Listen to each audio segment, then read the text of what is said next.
काय सुगंध येत आहे रे. तुझे 30 रुपये बाकी राहिलेत सविते. 30 रुपये दे पहिले मग लावजो मटणाला हात. बे क्या गण्या भाऊ, तेरीच गर्लफ्रेंड है ना बे वो.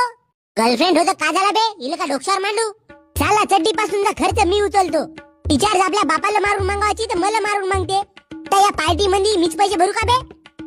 म्हणून म्हणलं होतं सविते, याची गर्लफ्रेंड बनण्यापेक्षा माझी गर्लफ्रेंड बन. पण भोंगणीचे तू याच्या लाल केसावर फिदा झालीस. बे डेंग्या, साला या मटणाच्या जागी तुझा शिजवतो. एक काम करा गण्या भाऊ, तुम्ही दोघंच्या दोघं एकामेकासोबत लढाई खेळा. तवर एक सविती आणि मी जंगलामध्ये जाऊन काळ्या आणतून. बे चष्मीस, भुक्की मारून करू का बे तुझा किसमिस. बे भाऊ, झाली असेल मटन तर घ्या ना बे ताट. साला आज पार्टी करवायची आहे म्हणून मी कालपासून जेवलो. गण्या, मले ना हड्डीचे पीस देजो. आणि माझ तुझा बाप खाणार आहे. बकऱ्याला पाय 4 आपण व्यक्ती 5. बकऱ्याला कान 2 आपण व्यक्ती 5.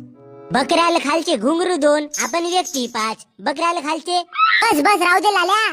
तुझा झाला असेल 5-5 तर सविते एक जबरदस्त लावणी नाच. याच कारणाने मी तुला हो नाही म्हणलो डेंग्या. घुबडीच्या तू एक नंबरचा डेंग्या आहेस. बे माझी लवर तुले का नटीवटी वाटली का बे. तिच्या मांग लागून राहिला असते नाच म्हणून.